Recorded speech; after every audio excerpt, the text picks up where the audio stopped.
फटाफट ये जानते हैं कि आपके लिए ट्रेड के मौके बाजार में कहां पर बनेंगे आज। और आदित्य, संतोष और अंशुल हमारे साथ तैयार हैं। शुरुआत करेंगे अंशुल जी आपसे। गुड मॉर्निंग, बताइए आपके ट्रेड्स कौन से हैं आज, क्या खरीदेंगे आप? नमस्कार अभिषेक जी। नमस्कार सभी दर्शकों को। देखिए अभिषेक जी, बैंक निफ्टी में अगर देखें तो 207 बार का 15 मिनट के चार्ट पे इनवर्स हेड एंड शोल्डर का ब्रेकआउट है। ये काफी तेज लग रही है और अगर बैंक निफ्टी अपना टारगेट अचीव करती है जो कि 53,500 है, तो निफ्टी भी बहुत आराम से खिंचते हुए 25,000 तक पहुंच जाएगी। तो मार्केट में यहाँ से बुलिश है। पहला स्टॉक जो बाय दूंगा वो है एलआईसी का। एलआईसी में 421 डेज का आईपीओ बेस ब्रेकआउट आया था। ब्रेकआउट के बाद 102 दिन की base on base pattern consolidation से स्टॉक ब्रेकआउट दिया है, तो इसको बाय करके चलना चाहिए। 1105 से 1100 1105 के बीच में 1065 का क्लोजिंग स्टॉप लॉस रहेगा और 1205 का इमीडिएट टारगेट रहेगा। दूसरा स्टॉक है नितिन स्पिनर्स। इसमें भी लगभग देखें तो 60 दिन की कंसोलिडेशन से ब्रेकआउट आया है। 405 रुपए पे बाइंग करना चाहिए। 370 रुपए का क्लोजिंग बेसिस का स्टॉप लॉस रहेगा और 475 रुपए का इमीडिएट टारगेट रहेगा। तो ये दो बाई कॉल रहेंगे मेरी तरफ से। तीन स्पिनर, स्पिनिंग वाले और टेक्सटाइल वाले काउंटर चल भी रहे हैं, उसमें से नितिन स्पिनर निकाला है 475 रुपए का टारगेट और 370 रुपए का स्टॉप लॉस। अच्छा, 405 रुपए का 475 का टारगेट। और एलआईसी की बात करें तो 1205 रुपए के टारगेट और 1100 रुपए के आसपास की कल क्लोजिंग दी है एलआईसी के शेयर ने। 100 रुपए लगभग 100 रुपए ऊपर, यानी कि ये तो बन गए करीब 7-8% करीब। अंशुल जी, आपने बोला कि इमीडिएट ये टारगेट होंगे, मतलब इमीडिएट मतलब कब तक के? बजट से पहले आ जाएंगे, बजट के बाद का वेट करें? देखिए बजट के पहले आ जाने चाहिए, मतलब ट्यूसडे तक ये आ जाने चाहिए। लेकिन अगर ट्यूसडे तक नहीं आता है तो भी एक बार के लिए बजट जब तक अनाउंस अच्छा। होगा तब तक के लिए निकल जाना चाहिए, क्योंकि इंडिया विक्स जिस हिसाब से राइज हो रहा है, बजट के दिन एक्सट्रीम हाई वॉलेटिलिटी रहेगी और ये दिक्कत भरा काम रहेगा रिटेल इन्वेस्टर्स के लिए। इसलिए आपके टारगेट आए ना आए, बजट के दिन एटलीस्ट 50% कैश पे रहिए। अगर इलेक्शन रिजल्ट जैसी कोई टिप मिलती है इमीडिएट बेसिस पे, तो एटलीस्ट आपके पास कुछ पैसा रहेगा नया स्टॉक डिप में खरीदने के लिए। तो टारगेट्स पुराने भी जो कॉल ओपन है और आज भी जो दिए हैं, अगर इनके टारगेट्स नहीं आ रहे हैं तो ट्यूसडे आपको इनको पहले एक बार बुक कर लेना है। 50% एटलीस्ट कैश पे रहना है, वहां पे दोबारा मौका मिलेगा टिप्स पे। आज, कल और परसों बजट से पहले, मतलब ये मान के चलिए आपके 2.5 दिन का ट्रेड है। स्टॉप लॉसेस को बहुत ही स्ट्रिक्टली आप फॉलो कीजिएगा। नितिन स्पिनर्स और एलआईसी, ये दोनों बजट की थीम में भी स्टॉक हैं, ये आप ध्यान भी रखिएगा। आदित्य, आप बताइए सर, आपके लिस्ट में आज कौन कौन से शेयर हैं, क्या खरीदेंगे आप? देखिए, जैसे अंशुल जी बता रहे थे, विक्स काफ़ी बढ़ा हुआ है और बाज़ार काफ़ी ओवरहीटेड है, तो वॉलेटिलिटी बिल्कुल एक्सपेक्टेड है। इसके चलते मैंने डिफेंसिव काउंटर चुने हैं। पहला स्टॉक रहेगा जिलेट। जिलेट को बाय कर सकते हैं 7,975 में। स्टॉप लॉस रहेगा 7,500 का और टारगेट रहेगा 9,000। ये एफएमसीजी बास्केट से थोड़ा-सा हमने देखा था, इलेक्शन के वक़्त भी एफएमसीजी ने आउट परफ़ॉर्म किया था। तो एफएमसीजी और डिफेंसिव काउंटर अच्छा कर सकते हैं इन केस बाजार घटता है तो।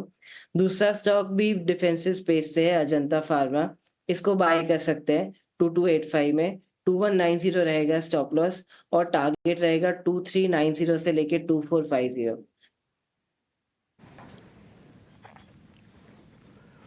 ये बात भी ठीक है कि आप बजट ओरिएंटेड स्टॉक्स भी रखें, हो तो ये बात भी उतनी ही ठीक है कि थोड़े डिफेंसिव स्टॉक्स भी रखें। आपको बजट की थीम के साथ तो काम करना ही चाहिए। अगर आपके पोर्टफोलियो में कुछ इस तरह के स्टॉक्स नहीं है तो एक काम आप करो, थोड़ा चेक एंड बैलेंस करके इनको भी जगह दो। जैसे अजंता फार्मा कल बढ़िया बंद हुआ है, 2390 तक का टारगेट है, 100 रुपये यहाँ से और चल सकता है।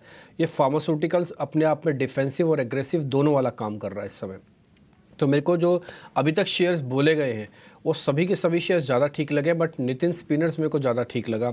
वजह इसके लिए क्योंकि काफ़ी बड़ा बेस है। मैं आपको बताता हूँ, नितिन स्पिनर जैसे एक और शेयर भी है बजट का, कल कुणाल परार बोल के गए थे वो शेयर को, वो है अवंती फीड्स।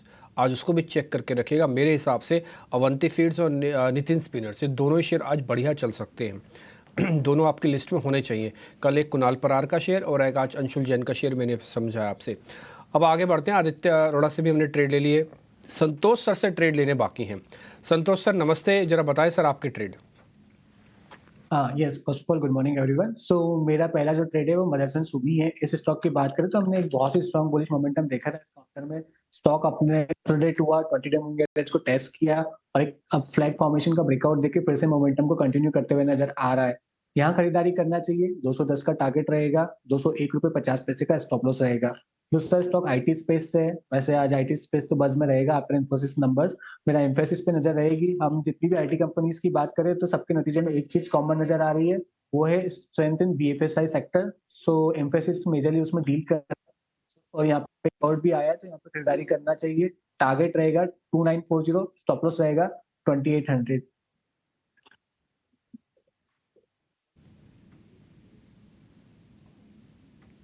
ठीक है, तो ये शेयर आपकी तरफ से हो गए। एक एम्फेसिस का एक शेयर आपने बताया। एम्फेसिस वैसे भी कल बढ़िया बंद हुआ था।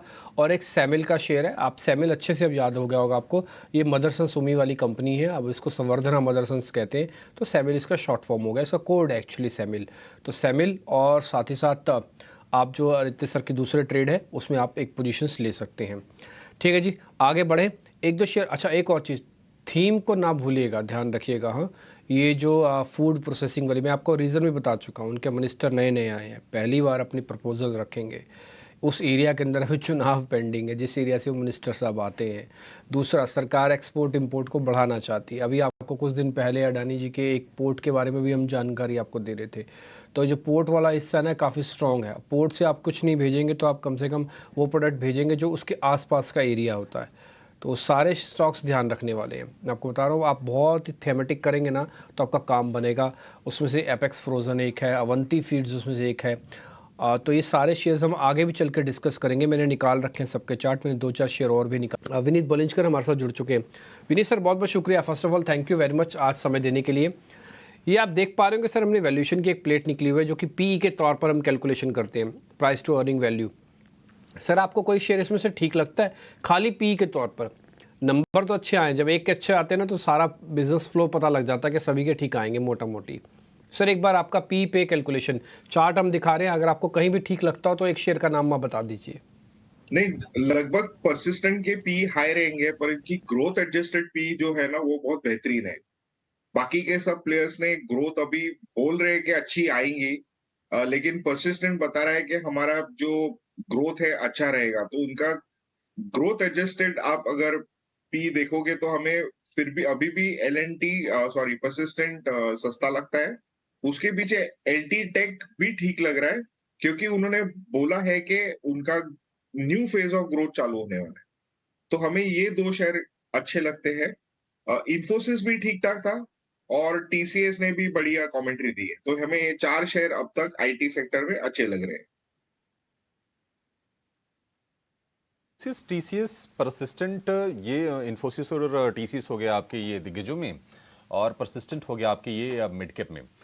Vineet sir good morning. Sir ये भी बताइए, देखिए शेयर ये ऐसा नहीं कि चले नहीं है। अगर हम जून से अब तक देखेंगे तो 15%, 20% तक की रफ्तार दिखा चुके हैं। और यूएस में अगर हम इन्फ्लेशन की बात करें वो भी धीरे धीरे काफ़ी सॉफ्ट हो रहा है। आपको लगता है कि ये तेज़ी अब ये कम से कम 6 महीने साल भर तक की वाली तेज़ी है, ये मोमेंट्री नहीं है और ये ट्रेंड ये जारी रहेगा आगे भी? देखिए, पहले मैं बात बताऊं कि मैं बेरिश था आईटी सेक्टर पे फॉर क्वाइट सम टाइम, लेकिन ये क्वार्टर में जो नतीजे आ गए हैं मुझे टैक्टिकली इसको रेस करना है कि ग्रोथ आ रही है। अभी जैसे हमने 19 टू 24 डिजिटाइजेशन एक थीम था, उसके तरफ हमें लगता है कि एआई और एआई का थीम अभी चलेगा और हम देखेंगे साइजेबल इन्वेस्टमेंट्स में एआई हो रही है और इनको काफी अच्छे ऑर्डर्स भी मिल रहे हैं। तो हमें लगता है कि अगर ये कैचअप और न्यू एप्लीकेशन अच्छी तरह से डेवलप होते हैं तो ये जारी रहेगा, बरकरार रहेगा और 25 में से आपको एक हाइपर ग्रोथ आ सकती है एआई इनकम स्ट्रीम से फॉर आईटी कंपनीज। तो हम सोचते हैं कि डाउनग्रेड से हमने अपग्रेड किया है और हमको लगता है कि अग्रेसिव ग्रोथ आएगा फ्रॉम FY25 अगर ये जो ग्रीन शूट्स वाली स्टेज है वो सस्टेन करती है तो। निश्चित तौर पर ये कुछ ट्रिगर्स बनेंगे, लेकिन जनरेटिव एआई हो गया, डिजिटाइजेशन हो गया, ये जो कंपनी जो इस पे लीड लेंगी निश्चित तौर पर आगे उनका भविष्य बेहतर होगा। अगर इस पर्टिकुलर सेगमेंट की बात कर लें सर, क्योंकि देखिए है क्या कि सारी कंपनीज कहीं ना कहीं इसमें इन्वेस्ट कर रही हैं, उनको पता है कि नहीं फ्यूचर तो यही है। क्योंकि जिस तरह से ऑटोमेशन बढ़ा है, कहीं ना कहीं आपको एक नई टेक्नोलॉजी पे शिफ्ट होना पड़ेगा जहां से आपके रेवेन्यू ड्राइव हो। उस लिहाज से आपको कौन सी कंपनी लीडर दिख रही है? मुझे लगता है कि टीसीएस डेफिनेटली लीडर है। एलटी टेक ने बोला है कि उनकी जो एक्सपेक्टेशंस थी go deeper and scale wider में, उनका इन्वेस्टमेंट कंप्लीट हो चुका है और वो लोग digital assistants, sectoral health and sectoral generative AI में काफी उन्होंने नीश पाली है। तो हमें लगता है कि ये दो कंपनीज काफी अच्छी तरह से पोजिशन्ड है along with persistent and Infosys. जो भी दुविधा होगी हमारे दर्शकों के मन में कि कौन सा आईटी शेयर फोकस में रखना चाहिए, कौन से शेयर अभी और चलेंगे, वो दुविधा कम से कम फिलहाल के लिए दूर हो गई है। आज देखते हैं इन्फोसिस तगड़ी ओपनिंग देगा। हालांकि याद रखिए कि कल 2% के आसपास की तेजी इन्फोसिस यहाँ पे देके गया है। कहीं ना कहीं अच्छे नतीजों की उम्मीद करके हम चल भी रहे थे, फिर भी 8% एडीआर अगर ऊपर है तो आप मान के चलिए कि उसको कहीं ना कहीं एक कैचअप की कोशिश होगी आज भारतीय बाजार में भी। कल देखिए 1758 रुपए की क्लोजिंग, 2% के आसपास की बढ़िया तेजी इन्फोसिस से देखी गया है। आज की चाल पर बहुत अच्छी नजर रहेगी और कहीं ना कहीं बाजार की दिशा भी तय करेगा इन्फोसिस और उसके साथ साथ बाकी के आईटी शेयर भी।